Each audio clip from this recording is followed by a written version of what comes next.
Oh, got me some dollar store Crocs today, buddy. Ooh, hell yeah. Dollar store Crocs? Yeah, they're like, I don't know, they're just rip-offs, but they're pretty comfy. I bought a pair yesterday, size like my actual shoe size. And they were way too snug, so I just went up a size, and I'm like, this is like slippers. I like it. Anyway. I couldn't even. No? You don't like Crocs? You're not a Crocker? First of all, my cousin wears those all the time. And it's not a dig against him. I mean, I could just say branding. I did a podcast with him ages ago. But that motherfucker always wears Crocs. I mean, if he was allowed to, he'd wear them to a wedding. I think he did. I think he wore them down to the States at his wedding. I really swear I thought I saw Crocs in one of the pictures. I'm sure he did. I think he walked down the aisle when he was accompanying the person, and I think he wore Crocs. Would not surprise me. Best man wearing Crocs. Dude, fuck that shit. I just wear them because my slippers are like really worn through, and I just want something to wear around the house. I don't wear them out of the house. All right, all right. That's fair. That's a good call. Yeah, no, not out of the house, sir. All right. Today on the Chris Gaskin Show, I've got childhood friend. I mean, I've known him 30 plus years. My friend Kory on the pod, and we're going to discuss some video games, as is now a pattern with this show. We're going to discuss living situations, dreams, and if we have some time, probably some professional wrestling. This might be boring as shit, but it's the Chris Gaskin Show.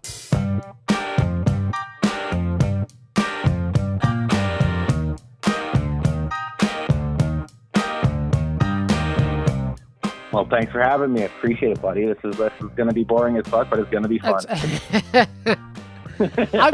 I just like, the funny thing, so I listen, before I get into what I wanted to talk about first, I know you were telling me that you had something that you're like itching to tell me. And I was like, I need to record a podcast. I haven't recorded one in a couple weeks. And I got, are you willing to do that? And I was shocked when you were like, yeah, absolutely. The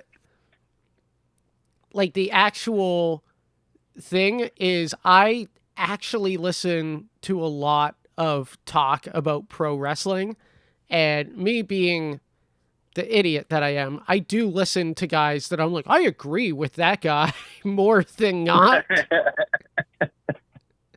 And I shouldn't do that. I do. So often do I agree with Brian Alvarez. It's crazy. And it's not even like I hear him first. Like, I'll see something and I'll be like, that was stupid.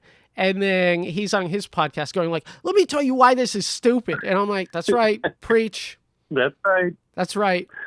So anyways, we haven't lived in the same city. I mean, we've been friends for over 30 years, 31 years, if I'm counting correctly. Believe, yeah. Yep. Math is not my strong suit, but I think it's 31. Yep. And we haven't been in the same city for the vast majority of it, because I've moved down to the lower mainland when I was, 21, I think, maybe 20. But I think the last time we lived in the same city was when we finished high school, and I ended up moving away, and then when I moved back, you moved away. Oh yeah, so. you moved out to Alberta for a good little time there. Bit. Yes, I did. Bro, Woohoo, you were boozing so hard at the time. I know you were drinking beer. Yeah, and rum, and the food that I ate was just crap. It was like donair after donair after donair, and then it's just like, let's get Chinese food. Bro, you literally, when we met up with each other in Prince George, you had been living there 6 months. It looked like you were allergic to bees, and I'm not kidding. No, you couldn't even normally you can wrap your arms somewhat around me when we give each other hugs, but you were like, Couldn't reach. So, okay, I've been living in the lower mainland, like I said, almost 20 years, and I've recently moved to White Rock, okay? And when you tell people that down here, they have like this whole, White Rock or South Surrey question, because like White Rock has like these defined boundary lines. It's weird and stupid and whatever. But I always say what, like if I lived in South Surrey, I just say South Surrey. Right. There are people that I know that are like, I live in White Rock, and then they tell me where they live, and I'm like, that's not what, that's South Surrey. Like, just say you live in South Surrey. I'm not going to judge you for living in South Surrey. Like, but just say where you live. That's it. It's not a problem. But I live on the White Rock side, and I always try to explain to people how old White Rock is. White Rock is, I think statistically, it's one of the old, and by old I mean median age of people who live here. It's one of the oldest places in Canada.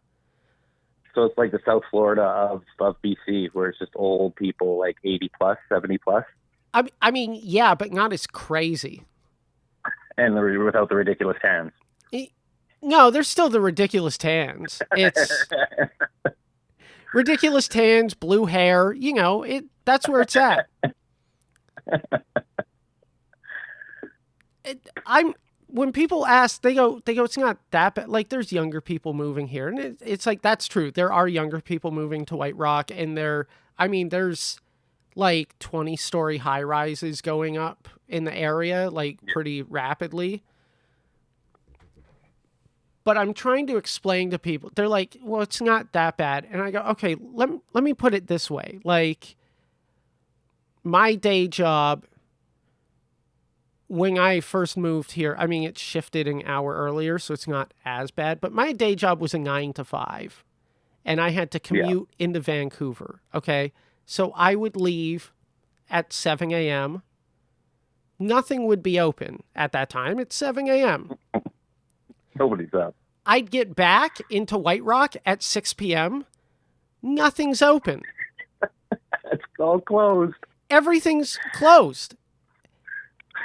It's just the restaurants. Specials are over. Dude, there's no stores open.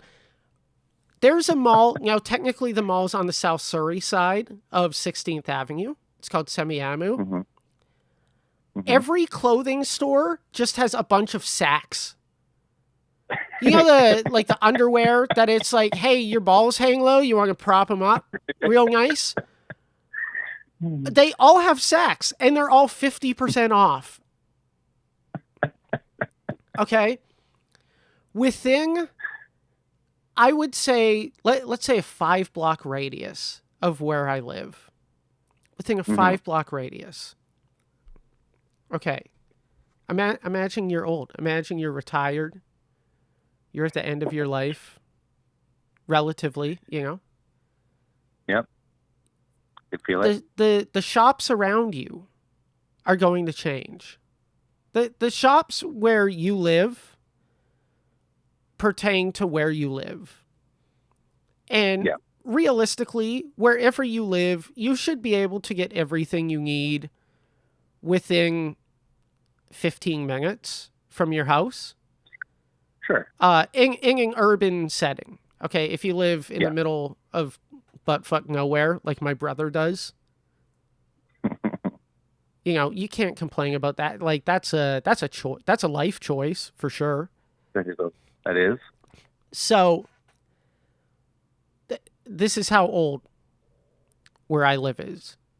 Within a 5-block radius of where I live. Okay. Imagine you're old. Someone's talking to you. You know, huh? What's that? What? What? Huh? Yeah, can't hear you. Speak up. All right, let me take you to the fucking ear place. There's 3 of them within a 5-block radius. 3 of them. I'm not kidding. If you can't find it, fucking eyeglasses right beside optometrists. There's 5 optometrists within a 5-block radius that I know about. Okay. You get your eyes checked. You get your ears checked. Well, shit, you can't see, you can't hear. Might want to rethink your will. Make sure you go to a notary public. There's 7 notary publics within a 7-block radius of where I live. Holy. 7. Having trouble That's eating your food? 3 denturists. 3 denturists. I And figured there was a store where somebody choose the food for you. and when it ends, when it all ends, within a 3-block radius of where I live, 3 blocks, there are 4 thrift stores. Holy crap. 4. Why? Because that shit's got to go somewhere. That Got to bring Dad's clothes somewhere after it passes. dude, if you want vintage clothing, get down to White Rock. It is insane. You'd be like that fucking, thrift shop song. Macklemore? Yeah. So, okay. This is just explaining the stores of where I live. Yeah. Okay. Fucking last night. All right. There is they're doing like a concert at the pier series right now, like outdoor concerts. I'm getting home from work. Okay. I'm getting off the bus. It's like 5:30 that I'm getting off the bus. So, if I want to go shopping, I got 10 minutes basically. Right. I'm watching all these old people runging with long chairs. I use runging very loosely. It's like a slow jog. But Are they using the lawn chairs like carrying them, or are they using them as walkers to get there faster? depends on the person. I swear I saw both. I'm like, what is going on? I walk by there. I live pretty close to it's called Miramar Village. Okay. And they've got like a Thrifties, which is basically like a Safeway, except it's called Thrifties, except it's way more expensive. That's the other thing too. Every fucking Safeway Save-On Foods down in White Rock is like 10% more expensive than everywhere else in the Lower Mainland. Why? Because people are old and fucking what are they going to do with their money? It's infuriating. It's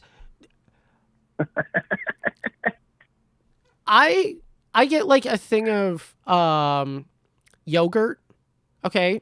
The type of yogurt that I buy. When I was living in Richmond, $3.50. That's not too bad. That's not too bad at all. Okay. Not too bad. The week I move out here, I'm like, oh, I should go buy some of my favorite yogurt. I go into Thrifties, $5.25. Holy shit. It's almost a $2 difference. Better be a gallon of it. Nope. Same size. Same size. A pint. Jeez. Just a pint.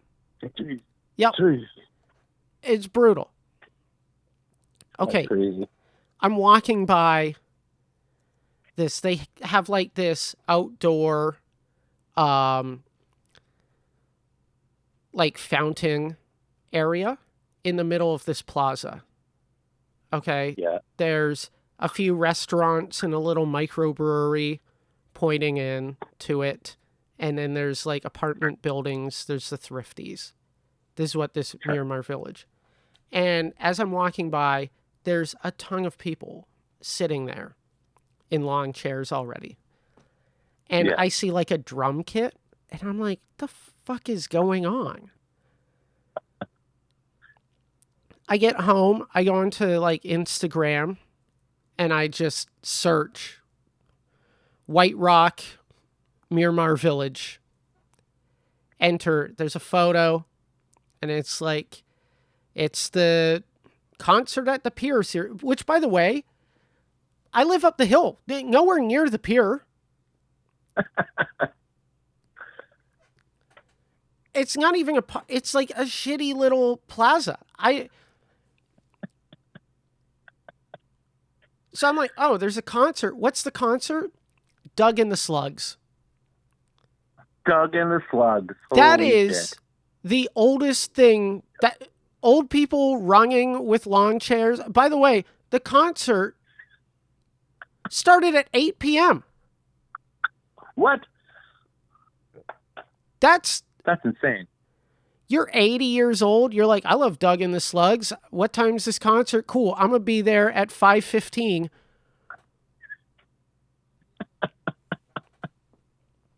That's how old White Rock is. All right. Well, that's fair. That sounds pretty old to me. It's brutally old. I wanted to talk about, you turned me on to this video game called Subnautica. I don't even want to touch it. I don't like, no. I no. I want to know how like far into this game you are. I don't even care if I would have to say, go ahead. No. Go ahead. I would say I'm a good maybe like 10 hours in. I'm more than that. I would say I've got a good like maybe day or two actually sunk into it. And I have not made it past maybe 300 meters down. I refuse to go down. At that, right? I refuse to go down. I know the point of the game is you got to go further and further and further down. But that shit scares the shit out of me. Like I can't deal with it. Even when I'm like cruising around just looking for stuff and I get too far away from my escape pod, I start getting the fear of the edge of the map monster coming to get me. And immediately just turn around and be like, nope. That like ghost Leviathan thing? Yes. Yes. Dude, I went out with a sea mod. Okay, so to quickly explain to the listeners of the podcast what this game is, okay, it's the developers were very inspired by Minecraft. It doesn't look like Minecraft at all, but it's got a crafting system to it. And basically, you start in a life pod that's like crashing down on an ocean planet. And it basically crashes. And then it's like, all right, go ahead. At no direction. Nope. And I would say I tend to play games on easier difficulties because I want to know the story that goes with it. Yeah. You want to enjoy it. And I appreciate at the very just a little bit of hand holding at the start. Yeah. To let me know what's going on. I'm there. There's a fire. And it's like, okay, I see a fire extinguisher. I'll grab that thing. I'll put that out. And then it's just like, all right, go out. And I'm like, and do what? Like, do what? And they're like, you'll figure it out.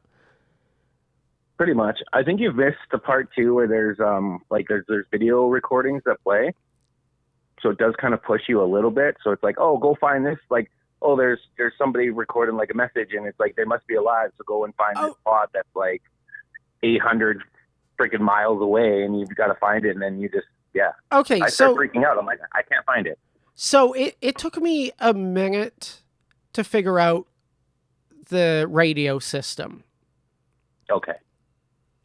So yeah, there's this radio system. Eventually, you get to a point where you've collected enough stuff that you can build a repair gun and you can repair certain things. So like, I have like this little sea moth ship that still the big like sea creatures that look like giant worms with like tusks can still just murk you immediately. Yeah, like it's nothing. Like you're a fucking fly. Dude, there's literally points where I'm like, I don't want to go past this point because that thing might be there. And it's not like you can see very far in front of you either. So it's not like you could be like, oh, hey, like maybe, I could see it coming and be like, well, I'm out of here and turn around and get away from it. No, it's literally like just out of nowhere and it's on you.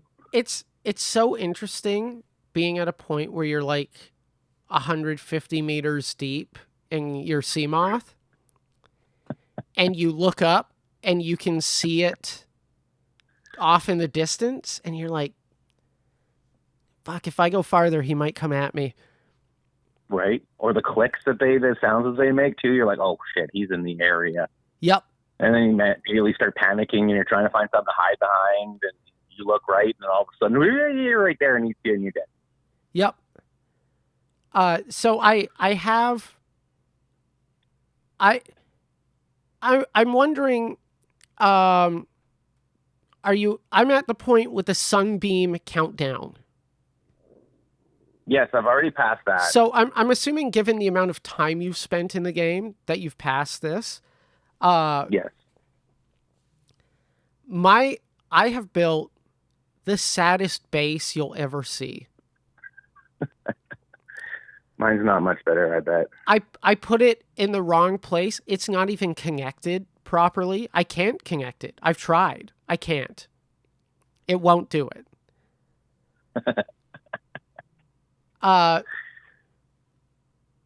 It took me a while to figure out where to find a place to get the multi-purpose room with the scanning gun. Yeah, you got to scan like everything you run across. Yeah. And eventually it unlocks more stuff for you to build. And it's like, if you don't scan certain things and you miss out on it, and then you're like, well, it's a crucial, like you just said, a crucial part to your freaking, to your building your base. It's crazy. By the way, this is easily, I don't play horror games. I would not describe this as a horror game. This is the most terrifying game I've played. And I can't stop fucking playing it. It is pretty fun. I just don't want to go down further. I really don't.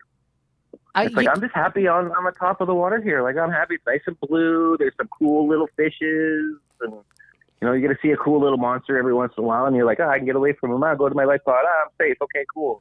So, okay, I'm at a point where I'm about to build, like, a couple little bases. Yeah. So I can build scanner rooms so I can find more stuff. But, like, that's one of the other things. So I've got to a point where I've built a Cyclops, which is like this giant submarine. That thing's fun. And that thing's cool. But also, I have no idea where to find the upgrades for it. So just scattered around. You literally have to go out further than where you want to go. I'm well aware of this. It's like, no, I don't want to. But I'm saying, like, literally my sea moth can go 200 meters deeper than my Cyclops at the moment. And then the Cyclops is like, you need 6 of these giant batteries in it. And there are times where, like, I forget to shut the engine off. And then I come back and it's just dead. It's dead. Yeah. It bums me out when I'm playing a game that I'm like, let me go onto YouTube and see where I can get this fucking thing that I have to collect. The magnetite was the one that, like, as soon as I started collecting that, I was like, okay, this opens up much more of this game right now. Yeah. Because once have you been over to the down ship yet? Like the original ship that you crashed with where your pod shoots out. Have you been over to that ship yet? Oh, and get murked by a Leviathan? Yes, I have. Absolutely. It's only on the one side. Or no, it's on both sides. There's one on both sides. Oh, it's on both ends of it, but almost like in between, you're safe. You can scan shit there. Oh, yes. Yeah, but like, oh, also you need to craft a radiation suit. And then anytime I'm like, oh, if I have to go deeper, maybe I could put on the rebreather. No, I can't put on the rebreather. You're still too close to the radiation. Yeah. So by the way, it took me at least a good 8 hours of playing this game before I realized, hey, these PDAs that I'm picking up at these like down life pods Hmm. and like there's all of a sudden these areas where it's like, hey, here's this settlement that you can go to, and I go to the settlement, and then it's like, oh wait, okay, so the ship that I was on was looking for the people that crashed on the ship previous to this, like. Okay, this doesn't sound like a horror film at all. Not at all. It's Uh, like Aliens, but underwater. yeah, a little bit. Thing hunt shit out of you. I'm trying to think of like the other one that I'm thinking of that was like a very similar, like built around. Um, oh, I can't think of the movie for the life of me. Anyways, I all this to say, I'm grateful that you suggested this Subnautica game. Also, fuck you for suggesting it, because There's also like not necessarily the second one, but there's like an expansion pack to it where you're like frozen and you like crash and like or something like that. I haven't played any of it. Below It's Zero, like a I have that frozen as well. Yeah, Below Zero. Yeah. So that's another. That would be fun. Not. They also have Subnautica 2 in Yeah. early access right now. And that you can actually play with a friend. Yeah, I saw that. And I was like, So great. that's just gonna be fantastic. You and I can be terrified together. Right?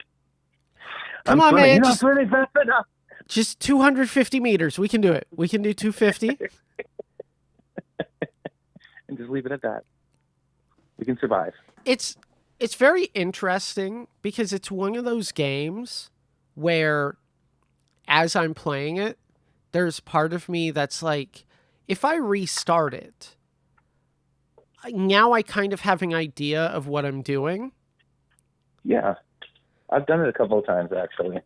But then I'm also like, I did restart it because the first time I was playing it on survival mode. And at least survival mode isn't hardcore mode, where hardcore mode is like when you die, that's it. Pretty much you're done. It's full on game over. Yeah. But like as soon as my guy ended up dying of thirst, I was like, dude, fuck that. And then I put it on whatever isn't the creative mode, but like the mode where you actually have to go and like source all the resources and find all like the stuff. Yeah, yeah. I literally have my scanner room is like I've got it where it's the distance is like 400 meters. Mm-hmm. So I can find stalker teeth, but they are all way below the map at a part that I can't even access at this moment. There's also a tool that you can craft that allows you when you get onto the ship to be able to open certain doors so you can find more stuff in there, which is kind of neat.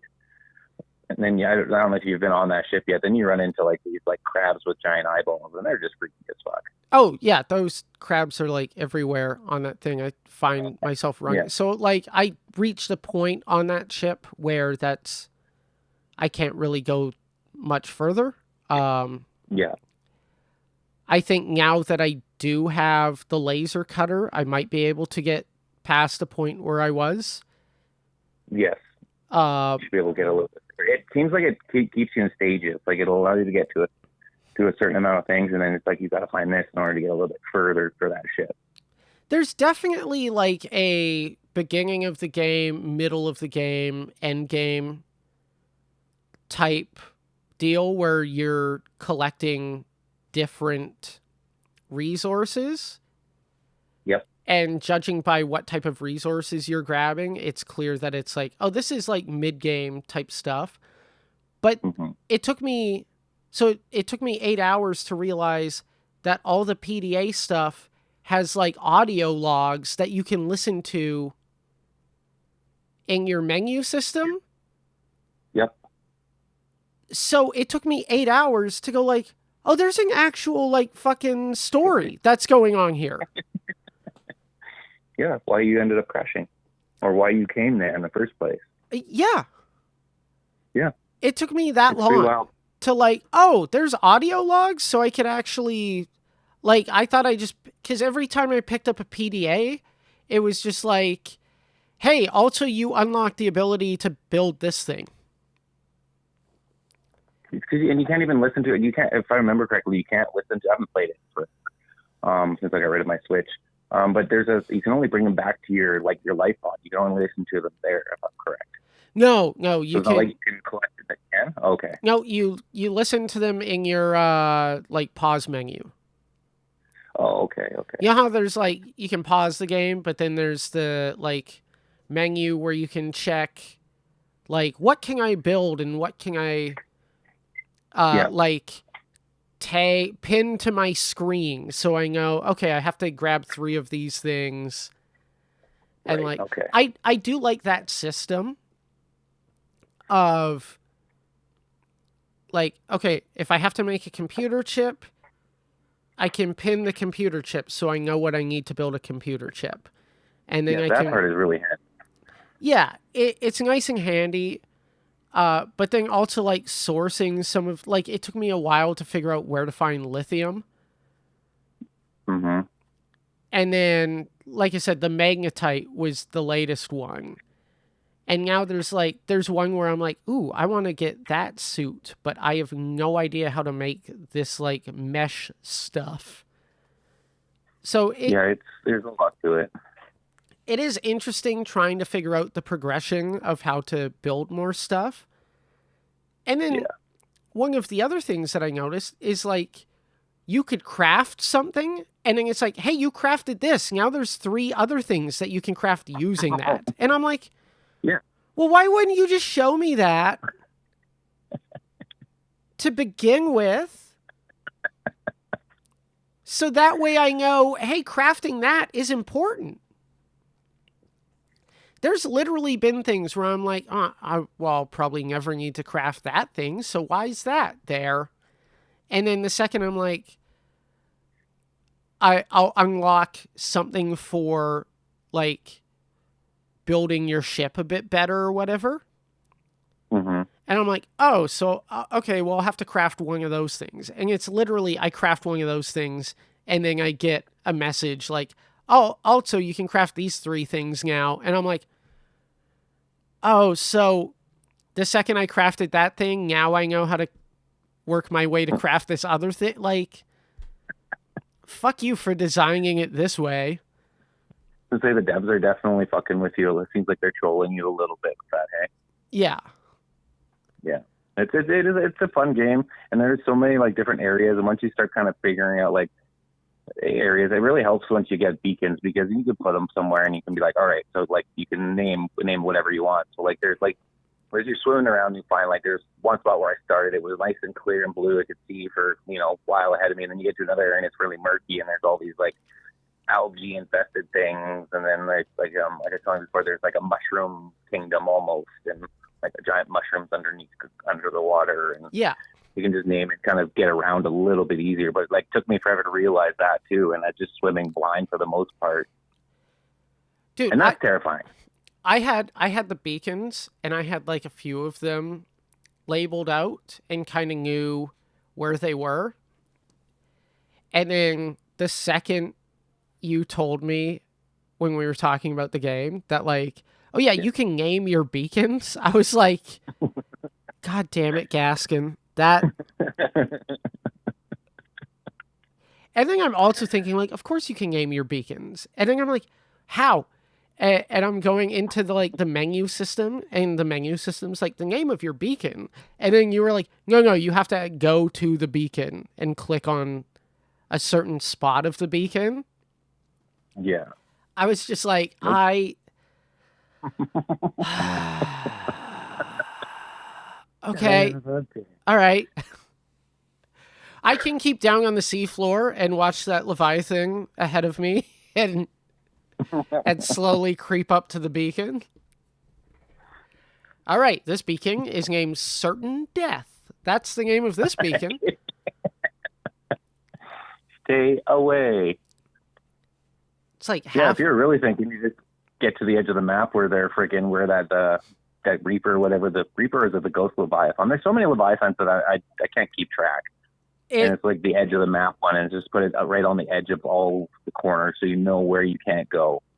Oh yeah, when you reach out there, you hear it, and then you're like, "Oh great, this thing's gonna like launch me up into space." No, No. just I don't actually never actually run across it because it's like I hear it, Oh, and I'm like, no, I turn around and it's like, okay, back the other way. I'm not dealing with it. I ran across it.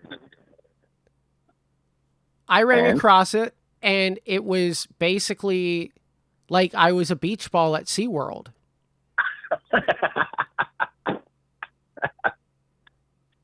I'm not kidding. It flew up near me, and I was like, oh my God, it's going to bite me. And then it just went under and just slapped me with its tail, and I went flying up out of the ocean, and just half my health was gone. I bailed out of the sea moth. It destroyed the sea moth, and then it just walked over and ate me. And I was like, well, I'm not getting those resources back. That's right. Yeah, not going back that way. But like the trippy part is you don't know where the boundaries is because you're like, oh, I know. Like when I started, I can't remember. Like I think the guy that I worked with at the time, he's like, oh, you gotta try. Like you gotta get it. So I was like, yeah, I'll get it. So I got it, and he's like, so there is islands, like there is a little bit of land, and you've got to kind of find them. Like you don't really know where it is. So you're like, okay, well I'm gonna go this way. Like I'm gonna go west. And you just keep swimming west, and the ship disappears, and then you're like, oh shit, like I can't. You get disoriented, and eventually it does kind of populate, and you're like, oh, it's right there. If you go farther than that, you're screwed. So that's what I did. That's how I ran into this Ghost Leviathan. Oh, okay. I just was like, where's this island? And then once you realize that there's like these two like odd cloudy areas that you can see, those are where the islands are. Yes. And the second I realized that, I was like, well, that's very apparent now. And it is one of those games where like as you learn things, there's half of you that's like, oh, that's cool. And then the other half is like, I'm such an idiot for not just naturally getting that. Because as unintuitive as it feels, it's also somewhat intuitive. Yes, kind of. I'm going to check in within these episodes of the podcast to explain where I'm at in this game every so often. Also because like there are some other games in my backlog that I want to play through, and you know, it's actually nice that like I'm at a place in my life where like my level of depression still sucks because it's hampering me from like working as hard on promoting my shows. Speaking of which, Rolling Thunder returns to Vancouver August 15th. I'll have information up on my website, chrisgaskin.net. Tickets are available at littlemountaingallery.ca. Anyways, so shameless plug. It's not shameless at all. It's a plug. It's my podcast. It is.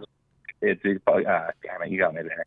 So, I would say that I'm also at a point where, because like I'm commuting 3 hours for my day job, it makes it very difficult to go and do like spots doing stand-up comedy. Yeah. So there's been a part of me that's really been feeling like I'm not doing much as far as I want to for that portion of my life. Mm-hmm. But being out doing like longer shows right now, that's been much better for me, and because that has also helped me find a little bit of joy playing video games. Because when I get to a point where I really feel like I'm doing nothing, I just don't enjoy even playing video games. Yeah, I get that. And I will say, there have been points where I'm busy and I don't play video games, and then something that gets me back into it is actually, it's not like some action oriented video game that's like got a spectacular story. It's something like a Mario game that just I find joyful. Yeah. I mean, Mario's awesome, so yeah, I get it. When I first bought my Switch, I was like, this will be good because I can bring it with me on the road and, you know, have a couple video games to play. And I bought Super Mario Odyssey. I couldn't put the Switch down. I was just having so much fun playing the Mario. That was a really fun Mario. It was great. Yeah. All right. You were telling me about this dream that you had. All right. I woke up this morning in the best mood ever, and you know me, so I've not become a big Phillip Brooks fan, aka CM Punk. Oh, okay. The dream started. I was weirdly enough. I just remember this is actually real life where I was talking with my corner store, like in where I live, this trailer park. There's Yeehaw. There's a little corner store that's attached to it. So I'll go in and I'll get stuff, and it's usually like 3 times the price of it and everything. But the people are nice, so I'll chat with them. And I was in there getting a bag of chips one day, like $9 bag of chips, which is awesome. Anyway, I could overhear him talking with a couple of people, and he was saying that they were thinking about buying the place from him. So I was like, oh, new sellers? And he's like, yeah, I'm thinking about it.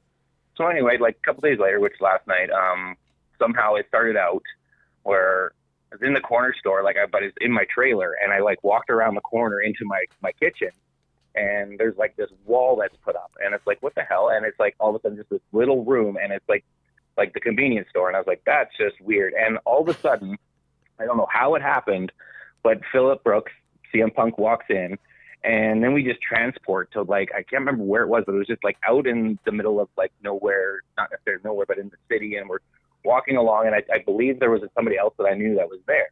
And I don't know how it happened, but I don't know if you know what these things are like. They're like these little metal cable things, and there's usually a little U tie that holds them together. And it's almost like they're wound together. So like wrestling ropes, but a lot smaller. Okay. So I think that they use them to tie down those big display tents.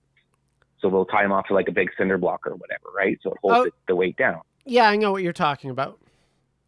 And I don't know Phil from the hole in the ground. I don't know him personally, but I've grown to dislike him over the professional wrestling world of what he did and how he acted in AEW. Anyway, and also, to be fair, he let Kenny shut up. He burned out of Ring of Honor, and he burned out of WWE before he even went to AEW. This is true. Before he ended up back in WWE, where they ran him through the ringer with the booking of him, almost as and that dude didn't put up a fight, didn't do anything, because I'm sure even he recognized this might be my last dance. You know what I mean? Very well was most likely his last dance. Okay. And I was a huge CM Punk fan. I was. I named my first pit bull dog after him. I absolutely love CM Punk. Anyway, so we're going along, and I don't know how this occurred, but he started beaking at me somehow, and all of a sudden, in my hand, I ended up getting this cable. And it's a long circle cable, so he's within a good 2 feet of me, and he's walking alongside me as I'm going along, and he's beaking me, and every step of the way, I'm fucking lashing him with this thing. I'm lashing out with him, hitting it. It was bad. It was bad. And just out of nowhere, and I just woke up and just, I felt great this morning. I was like, all right. I mean, we have learned Nope. from when he joined UFC he can't fight. So, Well, right. Although he did win one of those fights, but that was, I think, because the other guy got disqualified for testing positive for marijuana. yeah, that's right. So it just, I don't know why. I thought it was just the best thing ever this morning. I was like, today is going to be a good day. I got a whip, and I doubt he's going to hear it, but I really hope that he really doesn't. But it's like, I got to whip the shit out of him with this fucking steel rope. And like, it wasn't like bloody or anything like that. It was just hitting him, and he just kept walking, and I just kept lashing the shit out of him with it. Yeah. That was a fucked up dream. I've been dreaming a lot lately. Have you been dreaming a lot, or have you just been remembering your dreams? Because I feel What's like the difference? Because like I think that I'm dreaming, because I'll wake up a lot of time of the night and be like, what the fuck was that? Well, I mean like we go through rapid eye movement cycles. Yes. When we're sleeping. So you could theorize that we are dreaming in those states. It's just whether or not you wake up at a point where you're like, hey, that was wild, or that was crazy. You know what I mean? Yeah. My alarm was going off, so I did wake up. So maybe I did just remember it, but yeah. I have like this reoccurring dream where I could jump really high. Like superhero Like high. Yeah. I was just gonna say, is it a superhero jump? Yeah.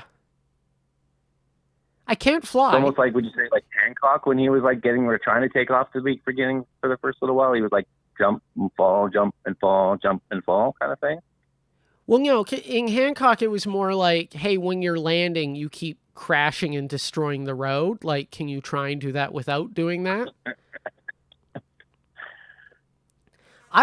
That's a movie where like the first half is actually really cool. And then after the twist, it's kind of a bummer. Kind of. Isn't the first half of when he ends up launching that kid? Yeah. Like high as he can go or something like that? Yep. He ends up throwing that. Throws him up in the air because the kid's being a fucking little dick, and then catches him. So, like, he doesn't kill the kid, but, I mean, that kid's traumatized for the rest of his life, for sure. Yeah, I enjoyed that first half of that movie. But, like, the second half where, like, Charlize Theron's character... It's Charlize Theron, right? Yeah, Charlize. Okay. Yeah. But, well, I'm trying to, like... I was going to say Uma Thurman, but I think that's, like, my super ex-girlfriend. Yes. Yes. Which, that movie's just bad. It was bad. But, like, a superhero who's, like, disillusioned with being a superhero... Mm-hmm. but is trying to actually be a better guy is like a hilarious premise. It is. But then the tail end of like, oh no, this like we're actually meant to be together, but if we're together, we end up dying eventually type deal. Because she turns out to be like a superhero-esque too, isn't she? Yeah, like she's been hiding it all. They're just both like gods. Is basically what it is. They're gods that like they're like linked together, and if they stay together, then they become mortal. Yes. That's the premise of that. And it's not that the premise itself is stupid, it's just the first half of the movie being like, hey, here's a superhero who's just a complete fucking dick. And here's this, like, I don't want to say happy-go-lucky guy, because that's not true. Like, Jason Bateman's character is, like, sort of down on his luck. Yeah. but also like super optimistic and just like, hey, let me rehabilitate your image is like, Uh, I think that could have just been the entire movie. it would have been great. The whole thing would have been fantastic. And you could build it like a movie where like that, not the climax, but like the crises right before the climax where he just fucks up and people are like, this guy will never change. And then all of a sudden the Right? world's at like the brink of whatever. And he just doesn't have to do it perfectly, but he does it in a way that people are like, oh shit, maybe he is a good guy. Like Yeah. that. All right, let's talk about this a bit before we end this podcast because we've been going on for a bit. Um, All right. I want to know your thoughts on CM Punk right now in WWE. I don't enjoy it. I don't enjoy him. I don't enjoy anything that he's been doing over there. I really just think like we touched on that he pretty much knew it was his last gasp Yeah, at things, and of course he's going to sit there and take what's given to him. But I don't know. I find Phil's at the point where he's in his life that he's just contradicting a lot of things that he's said in his career, done in his career, or he says he wouldn't do something and he turns around and does. Anyway, and then maybe that's just my take on it. I'm not a big fan of his. It drives me nuts. I Especially with the whole push with Sami Zayn. I think this guy 100% is. I mean, listen, we're all hypocrites in some way, Oh, 100%. but when you're You in are. the public spotlight in the way that someone like Phil CM Punk Brooks is, Yeah. it's way easier to judge from the outside.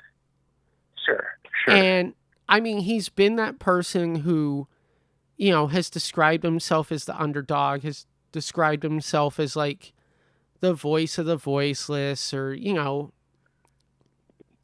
all of Definitely that not type of anymore. thing. And to No, take a line up from him, he's turned into everything that he hates. He's turned himself into the New York Yankees. he really has. And with his stupid Peter Banning haircut do that he has going, nice little hook reference there. It's really ridiculous. Like he's, like in AEW, he's doing a bunch of good things, I feel like. And not that he's necessarily not in WWE again, but like the big thing that he stood for there was, and this is a whole different topic and I don't want to branch into it too much, but the whole trans people rights. Since coming over to WWE, I have not seen him once address the issue. I haven't seen him grab a sign that's been sitting ringside and point to it like he would before. I mean, we're talking about two companies that Like, are their ideologies, especially politically, are definitely not in the same realm. right. I mean, the fact that Linda McMahon, not that she really has much to do with WWE anymore, if at all, but like Mm-hmm. the fact that she's, you know, one of Trump's advisors.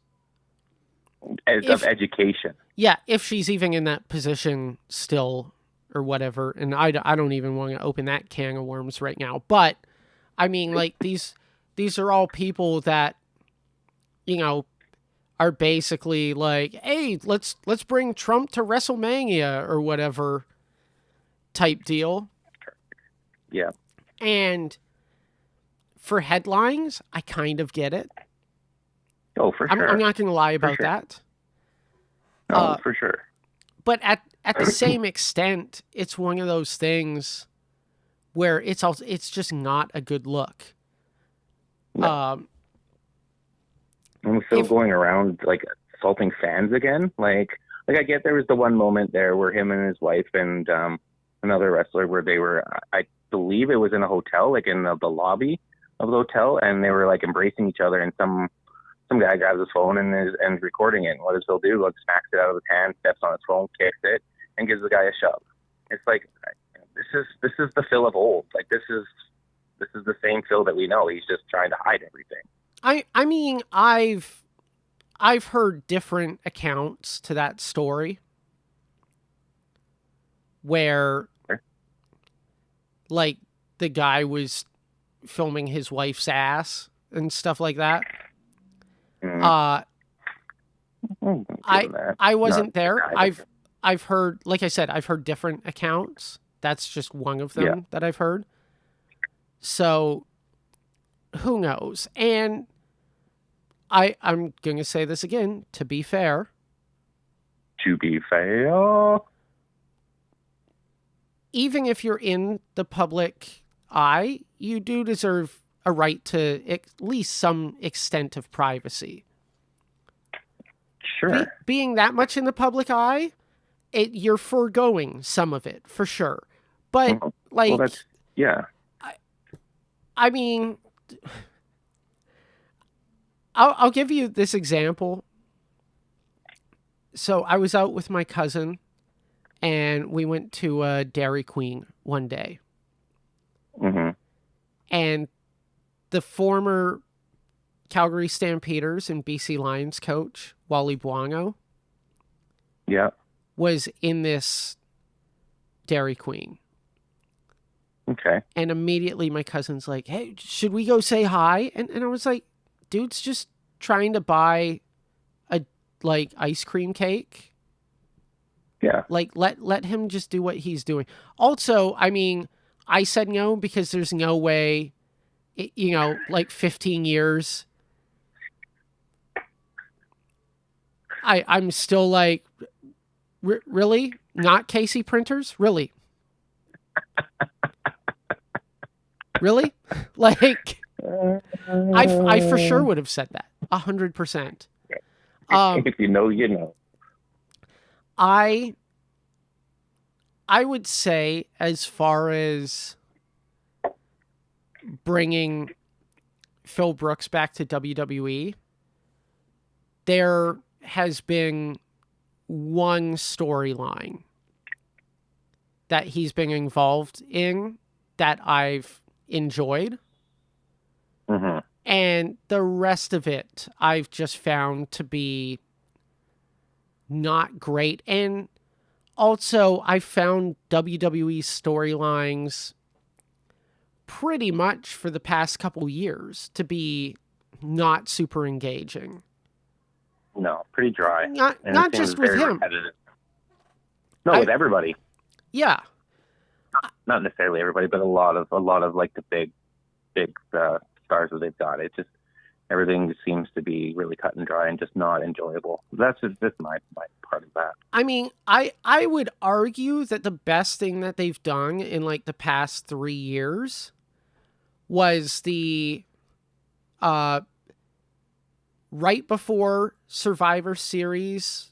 I feel like the one here in Vancouver, all the way up to the WrestleMania, Hmm. which that Survivor Series was the one where like Roman had come back, and then he's in the War Games with Roman, and there's the point where Roman's about to like walk out of the cage and he shoulders by him and decides, no, I'm the one who's going to enter the match right now. Like that was pretty great. All right, fair.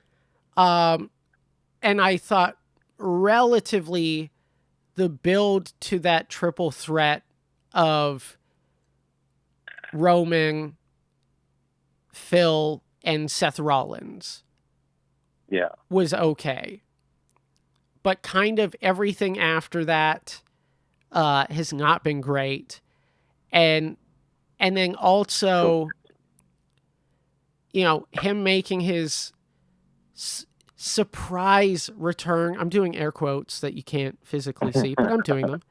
I can hear them. I can hear them. In his hometown of Chicago. Yep. Where it's supposed to be Sami Zayn versus Cody Rhodes, and then Cody Rhodes gets taken out at the start of the show, and you're just like, fucking Phil's back, right?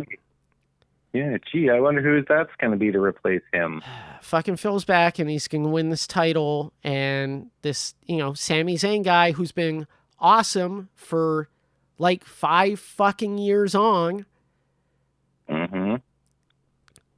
There was a year where was the match against Johnny Knoxville at WrestleMania? He was yes. And it was something that like I was like, this is the dumbest shit, and it was like the most entertaining WrestleMania match that year. Wasn't it like a promotion for like one of the Jackasses? Yeah, I think so. Because there was a lot of like Jackass stunts that they pulled in it. It was I really enjoyed it. It was fun to watch. There was a ton of them. Yes.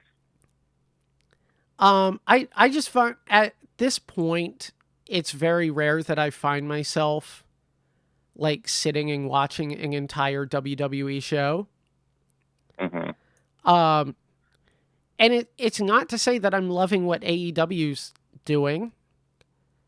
Not that I think what they're doing is a lot better, but the build to, this weekend's pay-per-view has been atrociously bad. And I get it. They're trying to set up All In, but at the same point, like I'm not excited about a pay-per-view that on paper, there's a few matches that when I look at the card, I'm like, okay, that should be pretty damn good. The interesting thing, and I'll say this before we wrap up, is like as a professional wrestling fan, sure, there's always going to be shit. Yep. No matter what company, there's always going to be shit. Yep.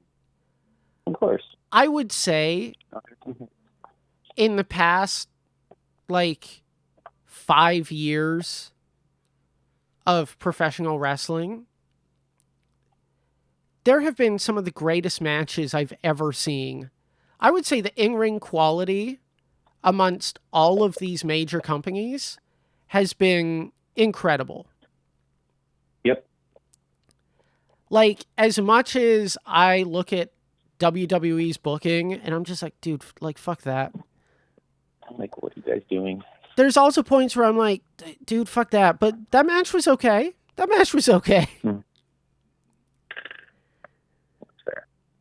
I mean, both these companies, like the major American companies, both of them have issues with like pulling the trigger on guys at certain points. And like, the bookers are going to do what they're going to do. Right. It's a lot different with, I think, TKO in WWE's ear for a lot of this too. Yeah, that for so sure. I want to like blame WWE for a lot of crappy booking. There's a lot I think that they can't do. And I think that was, I don't know, there's a big difference between obviously the two major companies right now. One is professional wrestling and the other is professional entertainment. And, dude, they 100%. both have their perks and their faults. Yeah. And it's a great time for professional wrestling. There's just so many other companies too that are starting to get the push that we can actually watch them on TV or at home. So it is a great time. I do agree that it's a great time for professional wrestling right now to be a fan. I'll be so much. I'll be honest. Up here in Canada, Maple Leaf Pro Wrestling has been very interesting to check out. Yes. Yep. And with the new TSN deal, that's pretty sweet too. It's also on myaew.com. I was just gonna say they have it on that new app too. Yeah. So I mean, like, yeah, there's been a bunch of interesting stuff. All like the GCW stuff that's going on. Like right now, the G1 is going on, and there's like matches where I'm like, I got to go out of my way to check this match out. Yep. And it's been a while where I'm like, I should cancel my New Japan World subscription because the booking of this company's been like not great. Oh, that match was awesome. Okay, I'll hold on to it again for a bit longer. I'll cancel it next month. I mean, also like having people I know working for all of the major companies is very interesting as well. So Yeah, that's pretty exciting. Yeah. So it's also a thing where, like, there's a guy I know that works at like TNA. I don't Hmm. watch a lot of TNA, but it's very interesting to be like, oh, dude, that's cool that you're working there. Like, good. I'm glad you Yeah. got out of Vancouver and Hmm. like started working for one of these. I don't necessarily want to say major company in regard to TNA, but I'm not trying to shit on TNA at the same point. You know what I mean? Yeah. What do you mean? What do you mean they didn't surpass AEW as the number one or the number two Oh, in the past year? They didn't surpass like Sir Eric Bischoff proclaimed. dude, Eric Bischoff's so out of touch. It's wild. I had to take a little stab there. Yeah, rightfully so. All right. We should wrap this up. We'll wrap it up. Give your Uh, spiel. dude, thanks for joining me, and thanks Hey, for that was letting me fun. have someone to shoot the shit with on this podcast instead of just monologuing like a lunatic. So, Hey, anytime, anytime. yeah. All right. Yeah. Thanks for joining me. Thanks for listening. And, this available through my website on YouTube, The Chris Gaskin Show. Subscribe to it. And, I'll be back with another episode when I'm back with another episode. Don't forget to check out his Rolling Thunder show, guys. Oh, yeah. Rolling Thunder. Saturday, August 15th, Little Mountain Gallery, 7 p.m. Get your tickets on chrisgaskin.net, littlemountaingallery.ca, and they're available through Show Pass. $20 plus fees and taxes. Like, Ryan and I are trying to make this show something accessible as far as like finances goes, because we know how fucking difficult it is out there. So $20. That's not even a case of beer, guys. You can do one night. Come on, get out to see them. They're funny. all right, that's it. Have a good one.